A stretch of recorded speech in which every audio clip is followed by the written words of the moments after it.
Hey guys, welcome to Justin Trading Company. And today we're going to be talking about how we ship our records, LPs. We sell a lot of records on our website. To date, I think we've sold almost 1,000 records on eBay. And we're very, very careful about how we ship our records. And there's a lot of bad information online on how to ship records. I've even seen people say that you just put these in a shopping bag and sandwich them between two cardboard pieces from a pizza box. And obviously, that's the incorrect way of doing this. So, we're going to be talking today and showing you an example of how we effectively ship records to make sure that our records are being delivered exactly in the same condition that they were purchased in. Very important. Records, a lot of the records that we sell can range in price anywhere from 20 up to $300, $400, $500 a piece. So record collectors are very, very particular, and they want to make sure that their stuff's being good taken care of. So we'll go over that today. All right, Dad. So I have to ask you, what made you learn to ship records the right way? And how long has it been since you shipped your first record? That's my question to you. Wow. So I was just starting off in the business. I think my company was only, 3, 4 months old at the time. And at that time, I was still working full time at my full time job. I hadn't started doing this full time yet, and so I was buying up small units, and there was a unit that came up for auction that really got my attention. And it was a small unit. It was a 8x10 unit. It was local, and it wasn't really going for that much money. So the thing that really appealed to me on the unit was the impact of just how much dust was in the unit. I had never seen a unit with this much dust inside the unit. It looked like there was a full inch of dust on everything inside the unit, and it was completely undisturbed. And at that, I'm going by online pictures. You just kind of have. There wasn't really anything of really value that was showing within the unit. There was, some boxes and some things under some tarps, some old furniture.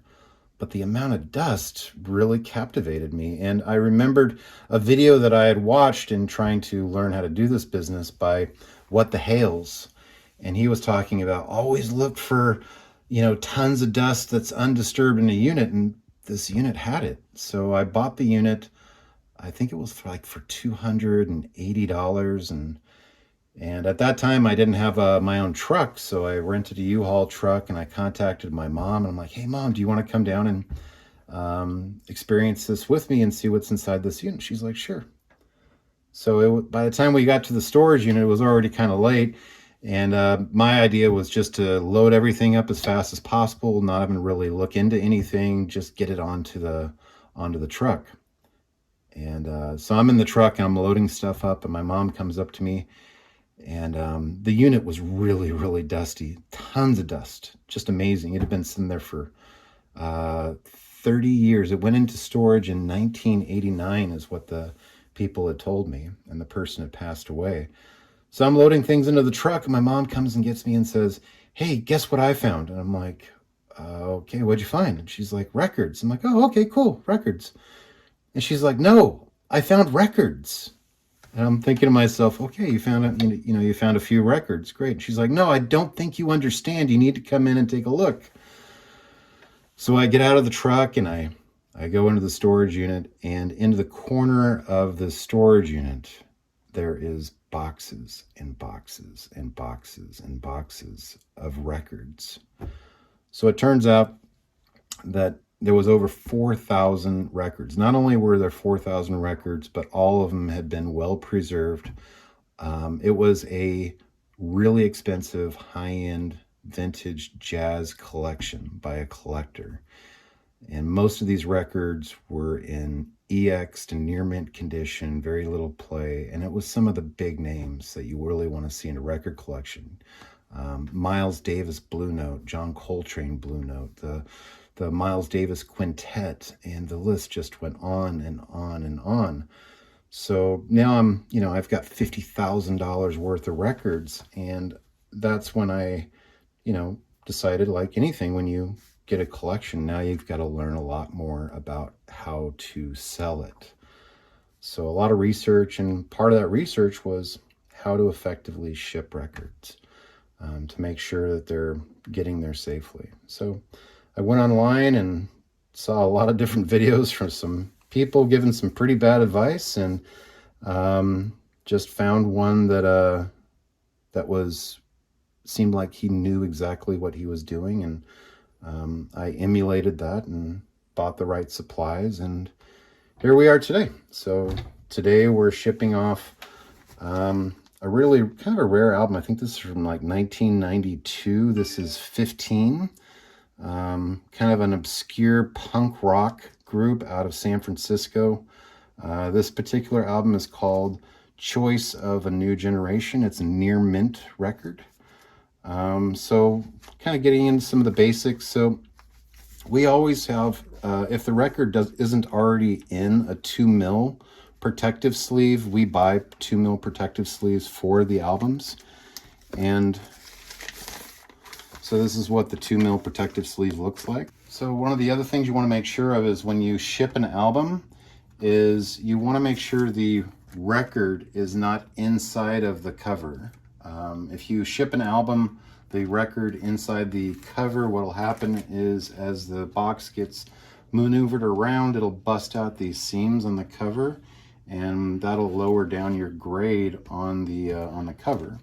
So what you want to do is grab any kind of media that you have. Like this has the insert, has the original LP sleeve, and then an LP sleeve that we donated to this buyer.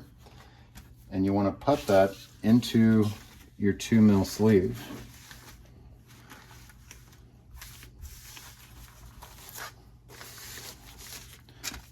And now it's ready to go.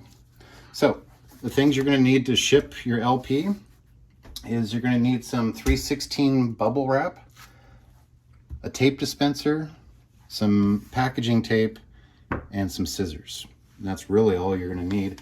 And also you're going to need, well, this is something that we do, is an 11-inch insert. So you take your bubble wrap and you're going to lay your album with, just like this, face down onto the bubble wrap. You're going to bring your bubble wrap over, and then you're going to measure how much bubble wrap you're going to need to complete this. So over here, then over here.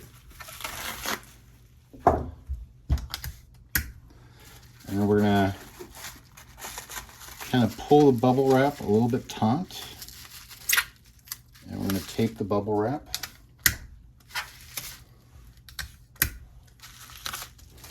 And then we're going to add one more layer of bubble wrap going in the opposite direction so that all of the sides of the cover are protected. Once again, we're going to measure 1, 2.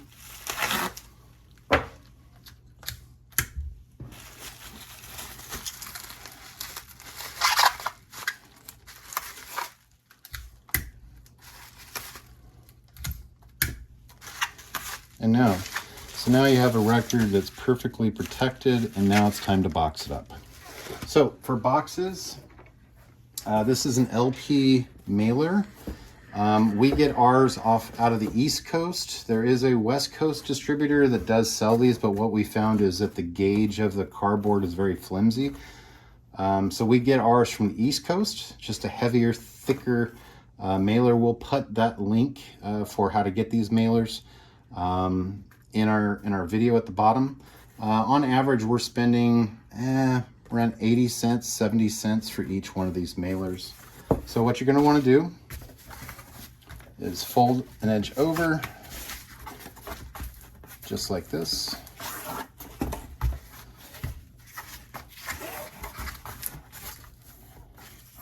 Now you're ready for the album.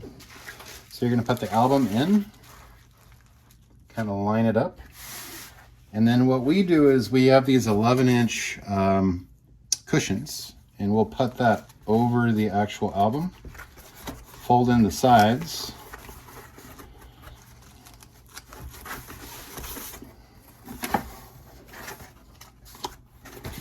And now we're ready to package it up. We'll take our packaging tape.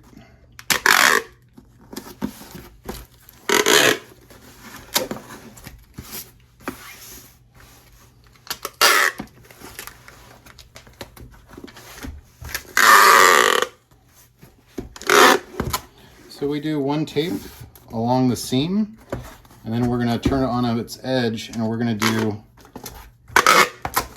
3 pieces along here,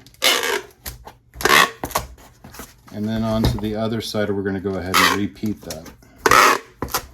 And by doing that, this just makes sure that the box is not coming unraveled mid-shipment. And then we're going to take our label.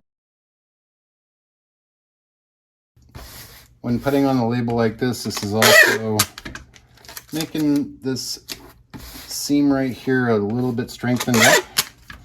Now we have shipped out, like I said, over almost 1,000 albums to date, and I have not had one album come back with a complaint that it was damaged upon delivery. In fact, if you review over our feedbacks from our eBay site, those customers that have bought albums, one of the things that they are always telling us is thanking us for excellent packaging, safe delivery. So if you're going to sell albums, do it right. This is the way that we found is the best way. If you found another way that's even better, put it in the description because I would like to learn. But as of right now, this is the best way we found. So happy eBaying and hope you enjoyed the video.